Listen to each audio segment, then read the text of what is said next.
Good morning. Happy Tuesday. And I pray your week is going well.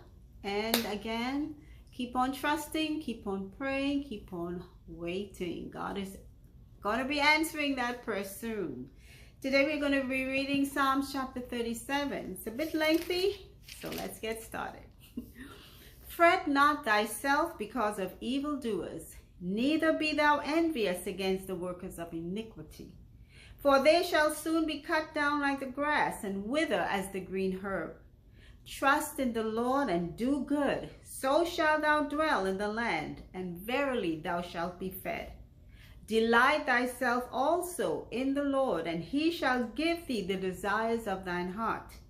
Commit thy way unto the Lord, trust also in him, and he shall bring it to pass. So here David is telling us, he's kind of giving us reassurance, and I'm sure it's from his own experience. Don't fuss about people who are doing bad things, whether it's to you or to others. And I know that's hard, but if you pray, you keep on praying and trusting in God, and God will bring them down to where they need to be. He will remove them out of your way and out of your life. Trust in God. Delight yourself in the Lord, he says. Commit your way. Now, if you know you're not living right with God, it's difficult for you to want to ask God to do good things for you against other people, because you have to be living right with God. This is what people don't seem to understand. They want to live any old way, and they think once they say God ought to step in, and if he doesn't exist or whatever. That's not how it works. Commit thy ways unto the Lord, and he shall bring it to pass, is what David is saying. And this is one of my favorite psalms outside of 23 and I think 27 and a number of them. This is one of them. Okay, verse 6. And he shall bring forth thy righteousness as the light, and thy judgment as the noonday. Rest in the Lord and wait patiently for him. Fret not thyself because of him who prospereth in his way, because of the man who bringeth wicked devices to pass. Cease from anger and forsake wrath.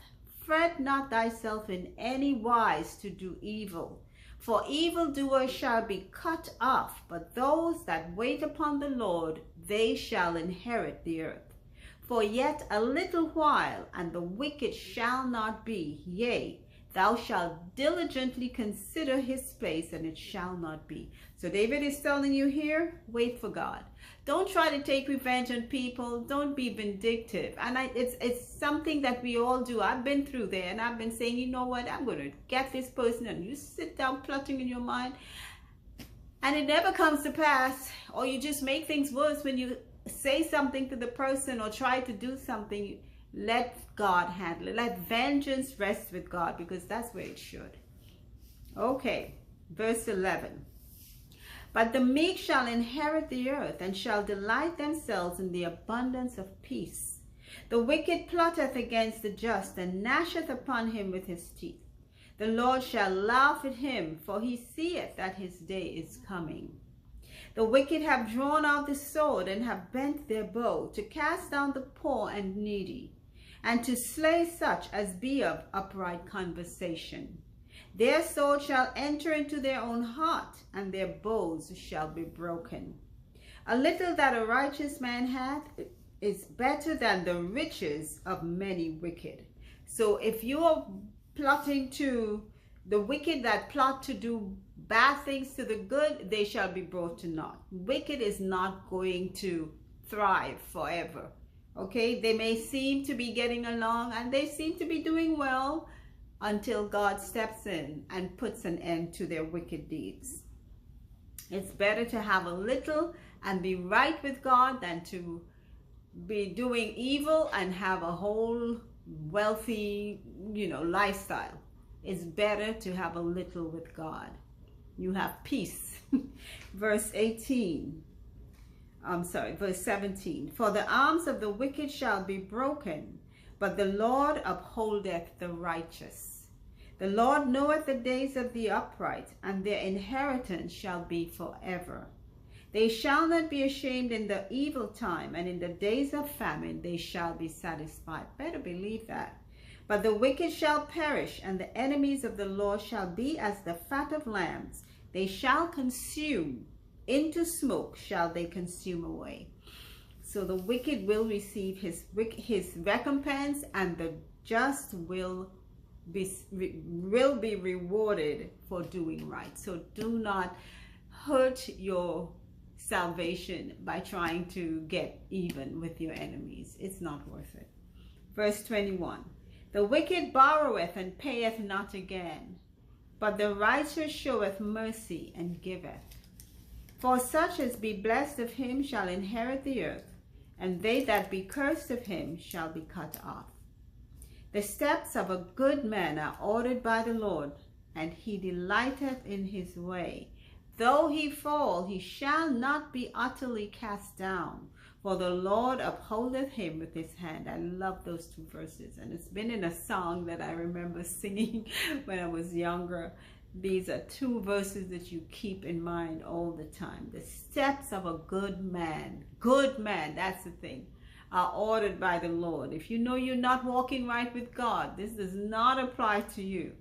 Even if we fall, we won't be totally cast away. God will step in and bring us up again. Verse 25. I have been young, and now I'm old. Yet have I not seen the righteous forsaken, nor his seed begging bread. So many amazing verses in here that David has used that we can keep for our own sakes. God will not forsake us. David said he was young, now he is old, but yet this is one thing he's never seen: God's people begging for bread. Verse 26, he is ever merciful and lendeth, and his seed is blessed. Depart from evil and do good, and dwell forevermore. For the Lord loveth judgment, and forsaketh not his saints. They are preserved forever. But the seed of the wicked shall be cut off. The righteous shall inherit the earth, and dwell therein forever. The mouth of the righteous speaketh wisdom, and his tongue talketh of judgment. The law of his God is in his heart. None of his steps shall slide. The wicked watcheth the righteous, and seeketh to slay him. The Lord will not leave him in his hand, nor condemn him when he is judged. Wait on the Lord, and keep his way, and he shall exalt thee to inherit the land. When the wicked are cut off, thou shalt see it. I have seen the wicked in great power, and spreading himself like a green bay tree. Yet he passed away, and lo, he was not. Yea, I sought him, but he could not be found. That means he's saying there's an end to the wicked. Sometimes we think, oh my God, what is going on with this world? Just wickedness just seems to be increasing. And that's true. It is true. Wickedness is increasing because it is the time for Christ's return. And I don't say soon because I don't know what soon is in God's term. Jesus said soon. Jesus said, behold, I come quickly. I can only say Jesus is coming quickly according to Jesus's time. But according to our time, it may not be as quick as we think. But Jesus will be coming, and there will be a judgment, and we need not to get tired and angry and wanting to take revenge on wickedness, because that's God's job. That's God's job. So we need to just be trusting and prayerful and wait on the Lord.